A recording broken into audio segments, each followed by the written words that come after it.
Ultra report আমি দেখছি, কিন্তু বাচ্চার কন্ডিশন এত ভালো না। ভিতরে বাচ্চা উল্টি গেছে এবং কি বমি করে দিছে। ডাক্তার আফা আর ইচ্ছায় নর্মাল ডেলিভারি করুম, আই সিজার করতেন না। এমন সিস্টেম করু মানে সিজন ন করে যাইবেন কোন নাই। ধরেন অনকগে ওষুধ লেখি দিয়ে ইগুন্নি নিয়মিত খান, পরে আবার আনি আরে দেখাইয়েন। আচ্ছা ঠিক আছে, আয় তো ব্যথালাই থাকতাম হারিয়ে না, একটা কিছু করো। একটু ধৈর্য ধরো, আগে হাসপাতালে লই যাই। আল্ট্রা রিপোর্ট আমি দেখছি, কিন্তু বাচ্চার কন্ডিশন এত ভালো না। ভিতরে বাচ্চা উল্টি গেছে এবং কি বমি করে দিছে। অন কিনতে হইব ম্যাডাম, আপনি জানে হোক একটা ব্যবস্থা করেন। এই মুহূর্তে সিজার করুন স্যার, কোনো রাস্তা নাই। দরকার হইলে আপনি তাই করেন, তারপরেও যেন কোনো দুর্ঘটনা না হোক। আমরা থাকতে আনে এত চিন্তা করেন কিনলে, আমরা সুন্দরভাবে অপারেশন করে দিই, আনে টেয়ার ব্যবস্থা করেন। ইব্রাহিম, তুমি অপারেশনের সবকিছু ব্যবস্থা করো। ম্যাডাম আন্নারে একার কথা কইতাম, প্রত্যেকবার রুগীর অবশ করবে ইঞ্জেকশন আনতে দেন আর যাই দি। রোগীর অবস্থা খুবই শোচনীয়, কিন্তু এখানে কোনো ফাইজলামি করা চলতো না।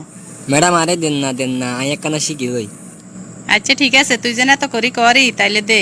ইনজেকশন দেওয়ার পরে ম্যাডাম আন্নের কাছে আরেকখান আবদার করি, আবার কি এই রুগীগারে অপারেশন আই করি। এরকম আবদার আর করিও না, এখানে দুইটা মানুষের জীবন নিয়ে ঝুঁকিতে আছি। আন্নেরা যদি আঙ্গরে সুযোগ না দেন তো আমরা শিখুম কেননে।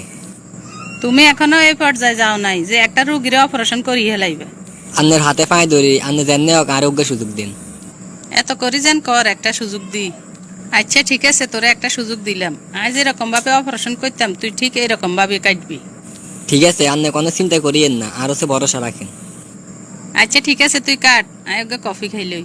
অপারেশন করার পরে আকাম তো একখান করিয়া হয়েছি। কি সেরে?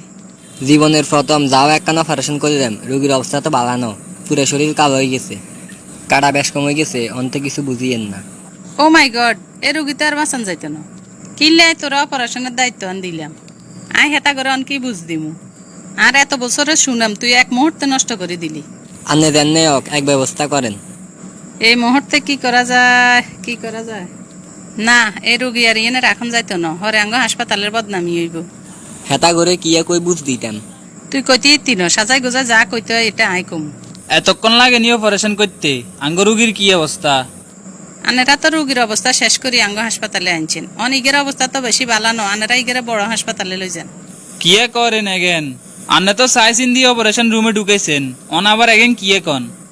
এত কথা কইবার অন সময় নাই, আঙ্গ লোক সহকার অ্যাম্বুলেন্সে উড়ে দিয়ে আনেরা তাড়াতাড়ি করে রুগী লই যান।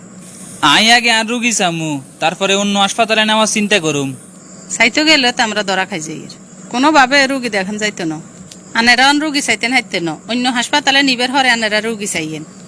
আন্নেরা কইলে হইব নি, নিশ্চয়ই কোনো অঘটন ঘটা আলাইছেন, আই বুঝছি। একটু অপেক্ষা করেন, আই আঙ্গ হাসপাতালের মালিকের লগে কথা কই। ম্যাডাম একে চেঁচামেচির আওয়াজ আইয়ের কোন মৃত্যুন? আনেরা কথা একান কইতাম, ইয়েনে তো একটা সমস্যা হয়ে গেছে। 103 নম্বর ক্যাবিনের রুগী তো সারি গেছে। ইগে তো সাধারণ সিজারের রুগী, এরকম হইলেও কিনলেন। ইব্রাহিমে তো হচ্ছে হাতের রুগীকে দিবেল্লা, হাতে ইগে অপারেশন করবে এবং কি হাতে শিখবো, অন হাতে তো আকাম করে দিছে।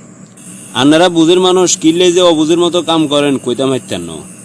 কইরে কলিমুল্লা সলিমুল্লা রহিমুল্লা। জি বস। আজকে রুগী ইগের অঘটন ঘটে গেছে, যাইজা মিলে হইতো আরে তোরা থাকিস কোনো মুই যাচ্ছে। আচ্ছা আপনি রুগীর লগে কে আছে হিগারে আর কাছে হাঁটান। বস পাশের রুমে আছে, আনারে ডাকে যান।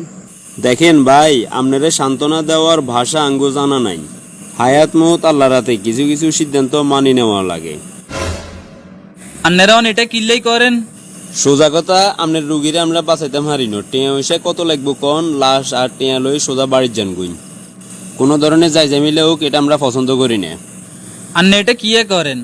আর রুগী মারি আন্নে আরে অন কন টেয়া লই বাইর যাইতাম। আন্নারা হাইসেনটা কিয়ে? মানুষের জীবন লই সিনিমিনি খেলা আরেন। আন্নে গো এই হাসপাতাল বন্ধ করামু, বেগুনের জেলের ভাত খাওয়ামু। কইরে কলিমুল্লা সলিমুল্লা রহিমুল্লা, এবার তোরা যাতে যেমনে হারস বুঝে।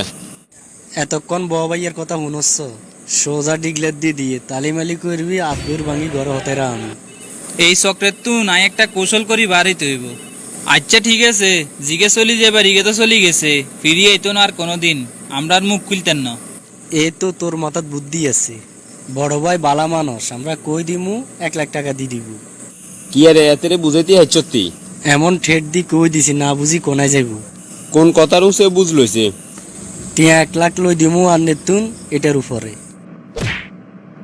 কয় টিয়া গেলেও যাক, তারপরও আর এই হাসপাতালের সুনাম নষ্ট হইতাম দিতাম না। আয় যদি এই মুহূর্তে কিছু না করি তাহলে পরবর্তীতে আর সুযোগ থাকতো না। এই মুহূর্তে থানাত যাইতে হইব। বলুন আপনার কি অভিযোগ? স্যার সগিবগে হাসপাতালে আর বউ রেলে গেছি আর বাচ্চা ডেলিভারি করে ফেললাই। হেতাগো ভুল চিকিৎসায় আর বউ বাচ্চা দোনোগে মারা গেছে। ওই হাসপাতালের রেকর্ড তো আগেও ভালো ছিল না, কেউ অভিযোগ করেনি বিধায় আমরা আইনি ব্যবস্থা নিতে পারিনি। এখন আপনি কি করতে চান? হেতাগো উপযুক্ত শাস্তি হোক এটাই চাই। আপনি একটা মামলা করে যান, বাকিটা আমরা দেখছি। স্যার যেমনে হোক এগুনের শাস্তির ব্যবস্থা করবেন। এগুনে মানুষের জীবন লই খেলা করে। আপনাকে আমাদের সাথে থানায় যেতে হবে। স্যার আর অপরাধ কি? আপনার হাসপাতালের বিরুদ্ধে একটি হত্যা মামলা করা হয়েছে। গতকাল আপনারা সিজার করতে গিয়ে নবজাতক এবং প্রসূতি মাকে হত্যা করেছেন। এগুলো এতে কিয়া বুঝাইলো আর কিয়া ঘটলো? আসলে স্যার আপনার কাছে গোপন করা ঠিক হইতো না। আঙ্গো মেইন ডাক্তারে হিগের সহকারীর দিয়ে অপারেশন করাইছে, যার কারণে এই অঘটন ঘটে গেছে। আপনি এটা লইয়া জামিলা করিয়েন না, টিয়া 5 লাখ দিয়ে বিষয়টা যেমনে যেমনে হারেন সমাধান করিয়েলান। আপনার এত বড় সাহস কিভাবে হয় একজন পুলিশ অফিসারকে ঘুষ অফার করেন? আপনার হাসপাতালটি আজকেই আমরা সিলগালা করে দিব। কি ভুলটাই না করলাম, হাসপাতালে ভালো মানের ডাক্তার রাখতাম, আজ যদি সুন্দর করে পরিচালনা করতাম তাইলে আর হাসপাতালও বন্ধ হইতো না, আজ আইনও জেল হাজতে থাকা লাগতো না।